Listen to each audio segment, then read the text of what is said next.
C'est pour cela, chers frères et sœurs, continuez à lire la Bible. À travers ces écrits, vous arriverez à décerner les actes de ceux qui sont venus vous apporter ce livre et les écrits ou principes moraux contenus dans ce livre. Il faut qu'un voleur soit saisi avec l'objet qu'il a volé. Lokumu na kolomukulu, mokelia mokili, nzambe yabankulu, louange au créateur de l'univers, salutations de paix, de vie, de force et de santé à tous. Je vous passe le Losako, Banezale la Bipai Bozali, Losako Longoni Ape, Losako.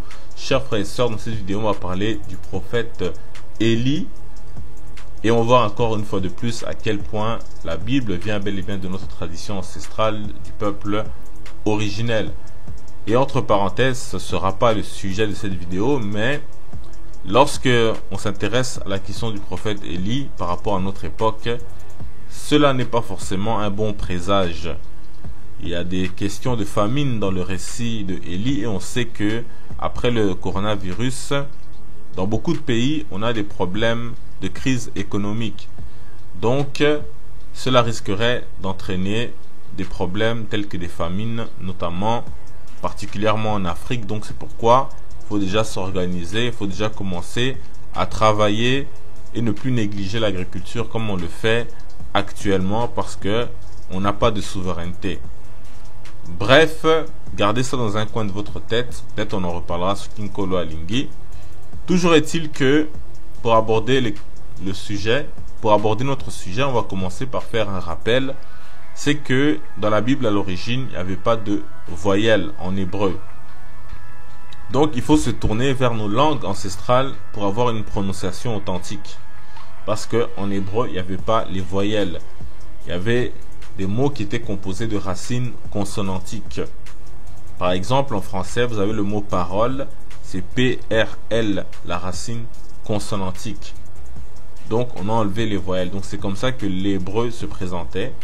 Donc il faut se tourner vers nos langues pour avoir des prononciations authentiques. Aussi, on se rend souvent compte que beaucoup d'occidentaux et d'autres ont du mal à prononcer les M et les N nasales. Comme par exemple dans le nom de Kylian Mbappé, souvent on va dire M Mbappé. Mais il faut savoir que dans la structure des racines consonantiques, parfois justement les M ou les N nasales, etc., on peut aussi les enlever. Même dans la prononciation de certains mots, par exemple Koko, ça veut dire grand-parent, vieux, ancêtre en lingala. Vous avez aussi la forme Nkoko. Donc, si on parle de racines consonantiques, c'est tantôt K, K ou bien N, K, K. Bref, ceci étant dit maintenant, on peut commencer par rapport au prophète Élie. Tout d'abord, son nom en hébreu, on nous dit que c'est Elia. Et ça signifie mon Dieu est éternel. C'est une traduction. Mais on nous dit que l'origine du mot Elia, le nom de Élie en hébreu, vient de El et de Ya. Le terme principal en fait c'est El. Et on nous dit définition de El, ça veut dire Dieu puissant, être de haut rang. Donc là, on commence à comprendre qu'on parle de la hauteur, de la grandeur, lorsqu'on parle de Dieu, de divinité. Origine du mot El, c'est le raccourci de Aïl. Et si on va à l'origine du mot Aïl, ça vient du même mot que Oul. Oul, traduit par la grandeur, grand, prééminence. Donc, la grandeur, c'est toujours la hauteur, ce qui est élevé. Si on prend le terme en hébreu, Allah, ça veut dire monter, élevé. Donc on comprend qu'ici que tout ce qui est Elohim, Eloah, El, Oul, Allah, et ainsi de suite, sont des variantes les uns des autres. Et on a aussi le terme Al en hébreu qui signifie hauteur, au-dessus, en montant, s'élever, en haut, etc. Donc on comprend que en lingala, la hauteur, la grandeur, c'est l'Aï. Donc en hébreu, la hauteur, la grandeur, c'est Al ou El, racine consonantique El. En lingala, la hauteur, la grandeur, c'est Laï, racine consonantique El. On peut aussi regarder la forme Molaï, au pluriel Milaï. Donc on comprend que la racine c'est Laï, Ça veut dire toujours la longueur, la grandeur, la hauteur, etc. Donc en hébreu, quand on dit que Eli se dit Eliya, racine scientifique L-Y, le Y est une demi-consonne ou bien une demi-voyelle. Donc on peut le laisser, on peut l'enlever. Donc Eliya, L-Y en hébreu. En lingala, la hauteur, la grandeur, par extension, la divinité, c'est Elahi, L-Y. Donc Eliya, dans la tradition, c'est Elahi. Donc ça, ce n'est qu'une première forme. On va voir d'autres formes. Maintenant que cela est dit, on va maintenant rentrer dans la profondeur. Pourquoi appelle-t-on Élie le Tishbite? 1 Roi chapitre 17 verset 1. Élie le Tishbite, l'un des habitants de Galade. Si on va dans la Bible en hébreu, définition de Tishbi, ça veut dire captivité. Donc ici, c'est pourquoi on a parlé de nasal. Parce que on a des N nasales, mais on a aussi des T nasales. Par exemple, Tsibi, Tsiba, Tsatsa, etc. Donc c'est TS. Mais c'est aussi NS, Ntsimba, etc. Et bref, donc, eux, ils retiennent souvent la lettre T, mais souvent, vous allez voir que c'est des NS, NZ, etc., etc. Mais bref, Tsibi, en hébreu, c'est juste pour désigner dans la Bible le nom du prophète Élie, son surnom. Mais comme on a compris que ça veut dire captivité, on va donc chercher le mot captivité. Parce que Tsibi, on l'utilise dans la Bible seulement pour décrire Élie. Donc définition de Saba. Donc là on a un mot, Saba. Ça veut dire captivité, captif, saisir, retenir. Donc avec ça on a compris qu'en lingala, il est question du verbe simba, qui veut dire saisir, tenir, retenir, etc. Ou encore on a samba, ça veut dire être lié, soudé, attaché, ensemble, etc. Donc là encore, c'est l'idée d'attacher, d'attraper, de capturer. Donc la captivité aussi, c'est être attaché, lié. Et entre parenthèses, il faut savoir que Élie est censé revenir à la fin des temps, ou en tout cas au jour de l'Éternel, comme on dit. Et il est là pour rassembler, ramener les cœurs des pères vers leurs enfants, les cœurs des enfants vers leur père. Donc il est là pour attacher, rassembler. Mais il n'y a pas que Samba ou Simba, il y a aussi Ziba. Ça veut dire fermer, enfermer, obstruer ou cacher. On dit aussi Siba, mais comme cela a une autre connotation, on va rester avec Ziba, qui veut dire donc cacher ou fermer. Eh bien, regardez vous-même dans 1 Roi chapitre 17, verset 2. Donc dès que le récit de Élie commence, voici ce qu'on nous dit. Et la parole de l'Éternel fut adressée à Élie en ces mots. Pars d'ici, dirige-toi vers l'Orient, et cache-toi près du torrent de Kérit. Cache-toi près du torrent. Donc lorsqu'on dit Élie le Tishbi dans la tradition, on dira par exemple Elaïa et Zibi. Ça veut dire littéralement la fermeture du ciel sous la forme de Wulu et Zibi.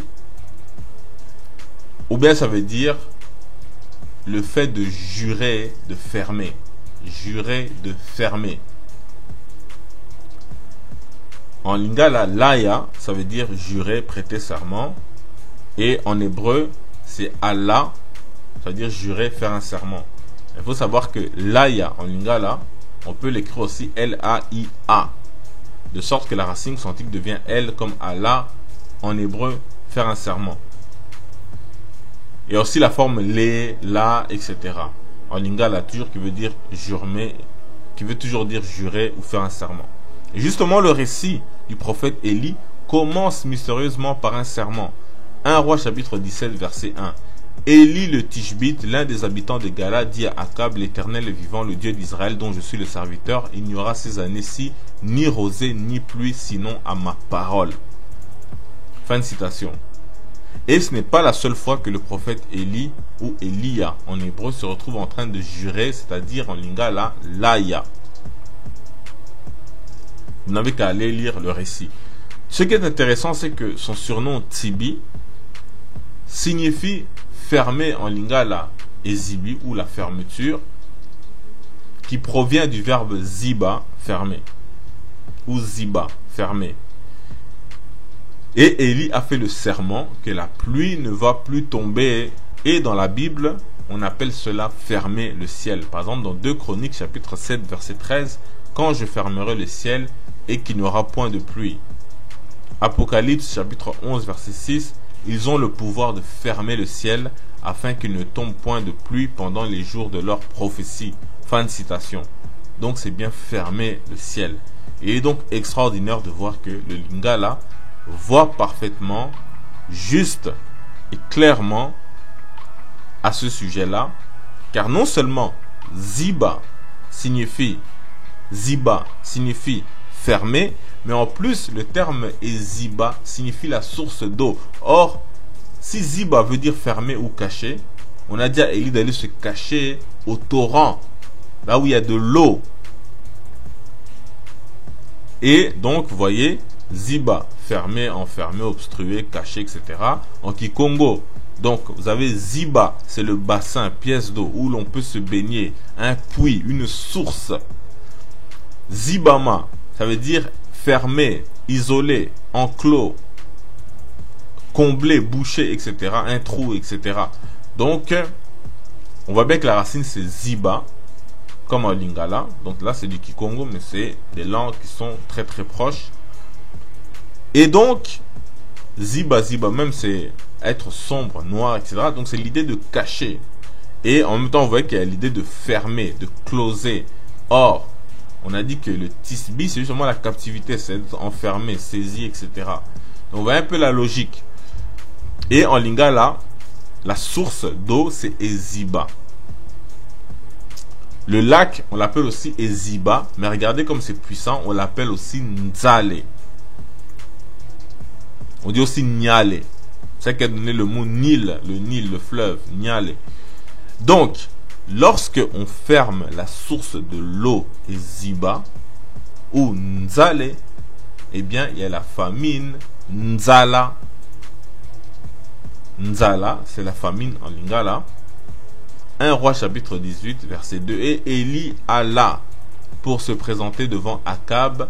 La famine était grande à Samarie. Fin de citation. Famine, regardez bien. Mungenge. Ngenge, on vous a déjà dit que Ngenge, c'est le virus.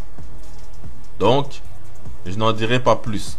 On a encore Molaka ou Nzala. Donc, c'est la famine. Donc, Laka en lingala, ça veut dire prévenir. Donc, quand on vous prévient, il faut déjà s'organiser. Mais bon, c'est pas notre sujet. Donc, Laka en lingala, avertir, annoncer un message, prédire l'avenir, fixer une date, un rendez-vous. En lingala, Molaki, donc c'est le devin, c'est le voyant, c'est le prophète, celui qui annonce l'avenir, qui annonce des messages, etc. Un messager.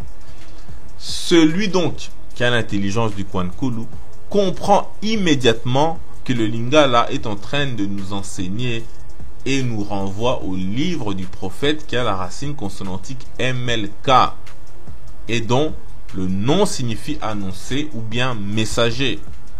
Et de qui parle-t-on? Du prophète Malaki, traduit en français par Malachi, en hébreu c'est Malaki. Donc ça veut dire mon messager. Donc c'est l'idée d'être l'annonciateur. Molaki en lingala. Et comme par hasard, Malaki est le seul prophète qui dit que Élie va revenir au jour du Seigneur. Donc, Malaki chapitre 4, verset 5, voici je vous enverrai Élie le prophète avant que le jour de l'Éternel arrive, ce jour grand et redoutable. Fin de citation. Et si on revient au verbe laka, ça veut dire aussi promettre. Promettre, c'est faire un serment ou bien jurer. Donc, Laya, en lingala. Donc, quand on dit en hébreu que Élie, c'est Elia, L-Y, en lingala, jurer, promettre, c'est aussi Laya, L-Y, en hébreu, messager, annonciateur, prometteur, celui qui promet, qui annonce quelque chose qui va se passer dans l'avenir, c'est Malaki, MLK. En lingala, le messager, l'annonciateur, celui qui va promettre quelque chose qui va arriver dans l'avenir, c'est Molaki, MLK. Donc, Élie, c'est Malachi ou Malaki. Et c'est le nom qu'on donne aux anges en hébreu, Malaki. Élie, qu'est-ce qui lui est arrivé? Il est monté au ciel, comme dit son nom. En Kikongo, Yulu, Ulu. En lingala, Ulu, Olo, Oloa. Qui a donné Kolo. Kolo, ça veut dire Koolo, Koolo. Kulu, c'est Koulu. Donc, c'est la racine du ciel en lingala, en Kikongo, et dans beaucoup de nos langues. Et dans beaucoup d'autres langues. Et Élie est monté au ciel. Il est devenu donc un Malaki, un ange. Bref.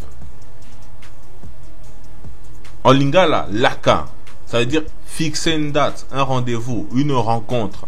1 Roi chapitre 18, verset 15. Mais Élie dit, l'Éternel des armées dont je suis le serviteur est vivant aujourd'hui, je me présenterai devant Akab. Abdias étant allé à la rencontre d'Akab, l'informa de la chose et Akab se rendit au devant d'Élie. Fin de citation. Donc, ça faisait 3 ans que Élie fouillait Akab. Il l'évitait, il ne voulait pas le rencontrer. Et là, c'était le jour de la rencontre.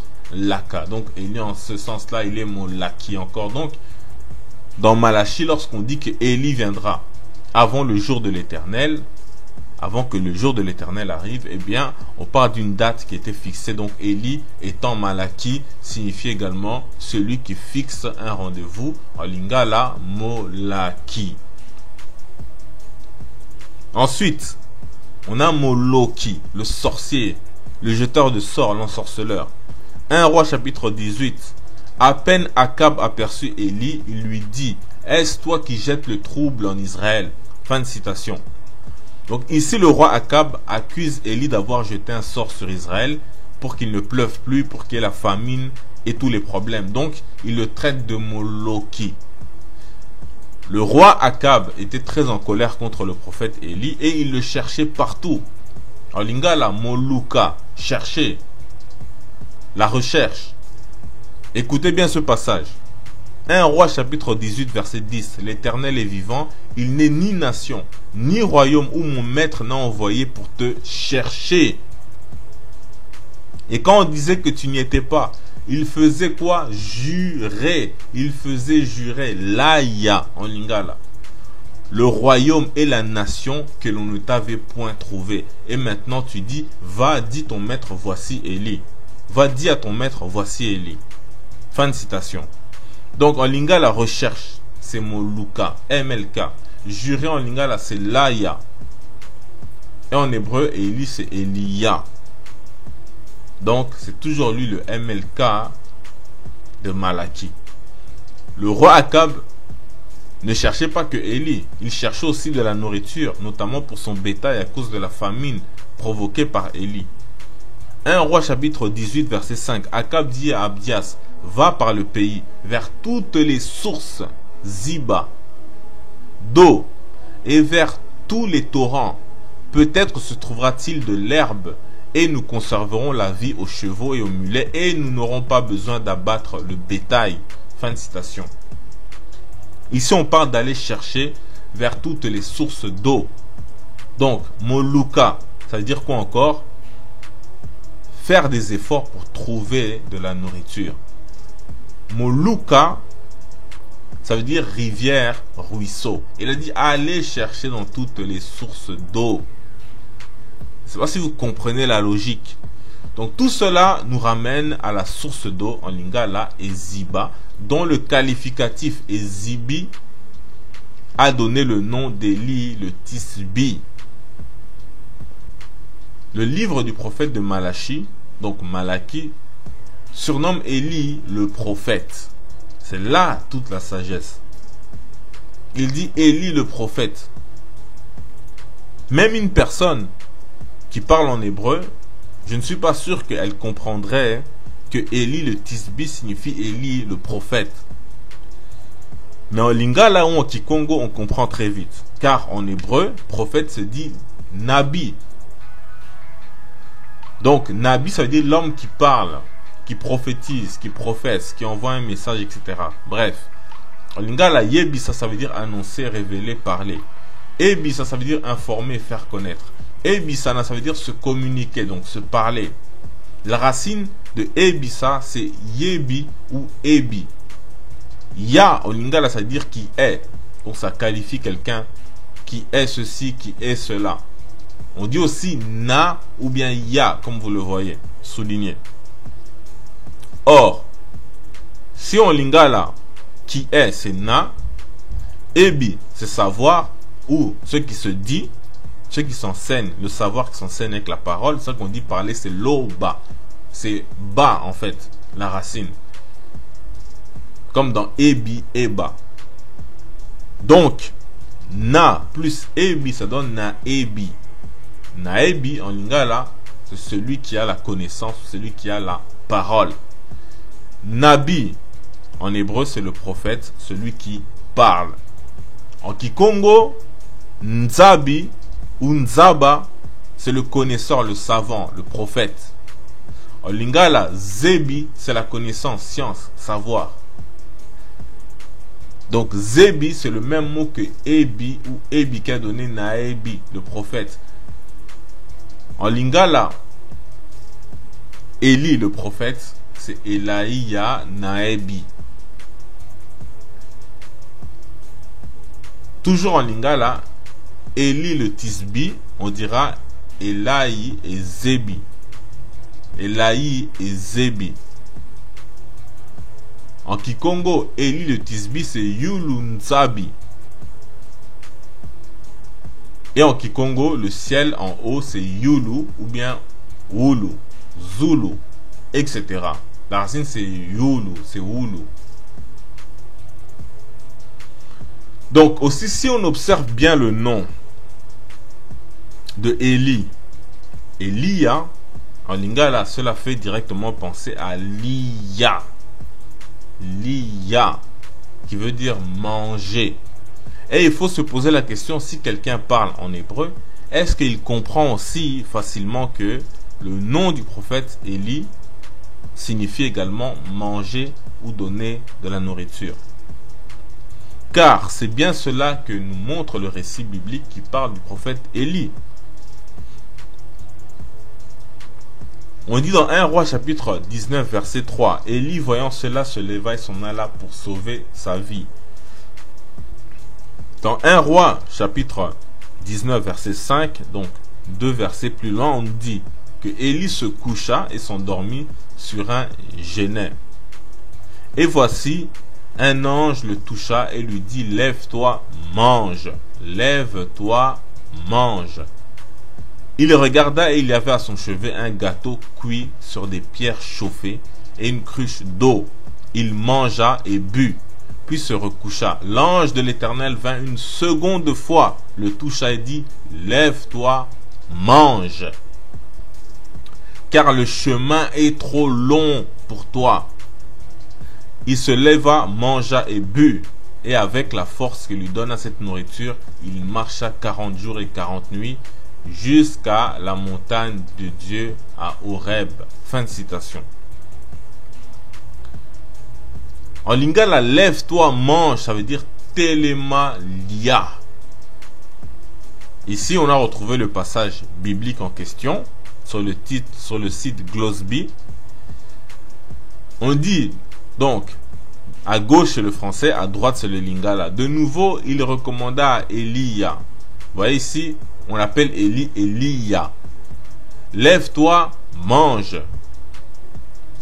Et il ajouta ces paroles remarquables, car la route est trop longue pour toi. De l'autre côté, en lingala, c'est Nambalawana, pe alobaki na Elia ete telema lia. Telema lia, lève-toi, mange. Pe abakisaki maloba oyo yantina mingi, po mobembo na yo ekozala mpasi mingi. En fait, ici, ils ont un peu mal traduit. Parce que ils ont traduit littéralement par ekozala pasi mingi, ça veut dire ça va être très difficile pour toi ton voyage. Alors que de l'autre côté en français c'est écrit la route est trop longue. En lingala c'est nzela eza elai ou molai.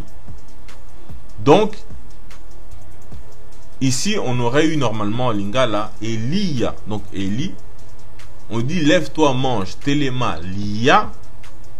La route est trop longue, nzela eza elai. Donc je ne sais pas si vous comprenez la logique. Bref, 1 Roi chapitre 17, toujours pour l'idée de manger. Avec Élie, c'est pour vous dire que c'est un thème qui est récurrent. Déjà on a parlé de famine, mais à chaque fois, Élie est associé à la nourriture. 1 Roi chapitre 17 verset 2. Et la parole de l'Éternel fut adressée à Élie en ces mots: tu boiras de l'eau du torrent, et j'ai ordonné aux corbeaux de te nourrir là. 1 Roi chapitre 17 verset 8. Alors la parole de l'Éternel fut adressée en ces mots: lève-toi, va à Sarepta, qui appartient à Sidon, et demeure là. Voici, j'ai ordonné à une femme veuve de te nourrir. Donc c'est pour vous dire que ceux qui vont s'accrocher à un Nkolo va tout faire pour les nourrir, même s'il y a une famine, tout ce que vous voulez. Donc, il faut vraiment réfléchir à là-dessus. Donc, Élie était comme un bébé, un nourrisson. Quand il avait faim, c'était lui la priorité, il fallait lui donner à manger. Lui-même, il dit dans 1 Roi chapitre 17, il parle à la femme, il dit: apporte-moi, je te prie, un morceau de pain dans ta main. Elle répondit: l'Éternel ton Dieu est vivant, je n'ai rien de cuit, je n'ai qu'une poignée de farine, donc c'est la famine, dans un pot, et un peu d'huile dans une cruche. Voici, je ramasse 2 morceaux de bois, puis je rentrerai et je préparerai cela pour toi et pour mon fils. Et je préparerai cela pour moi et pour mon fils. Nous mangerons, après quoi nous mourrons. Élie lui dit: ne crains point, rentre, fais comme tu as dit, seulement prépare-moi d'abord avec cela un petit gâteau, et tu me l'apporteras, tu en feras ensuite pour toi et pour ton fils. Fin de citation. Donc la nourriture donnée à manger, c'est d'abord à Élie. En lingala, elezi, c'est-à-dire nourrisson, bébé. Cela explique pourquoi les musulmans en arabe, ils appellent le prophète Élie Elias. Comme vous le voyez ici dans Wikipédia, on me dit c'est Ilias en arabe. En lingala, leïsa, ça veut dire nourrir. Donc, en arabe, Élie c'est Ilias, racine consonantique L-Y-S ou L-S. En lingala, nourrisson c'est Elezi ou Elesi, racine consonantique c'est L-S. Et toujours en lingala, nourrir c'est leïsa. Leïsa, racine consonantique L-Y-S ou L-S. Donc tout cela prouve clairement que la Bible retranscrit la pensée de nos ancêtres et de nos langues. La pensée de nos ancêtres et de nos langues ancestrales. Donc, on n'a rien dit, il y avait beaucoup de choses à dire sur ce sujet. Mais on s'arrête ici. Le Kum Nankolo, Tatanzambe Yabankulu, paix, vie, force et 100 ans, salutations.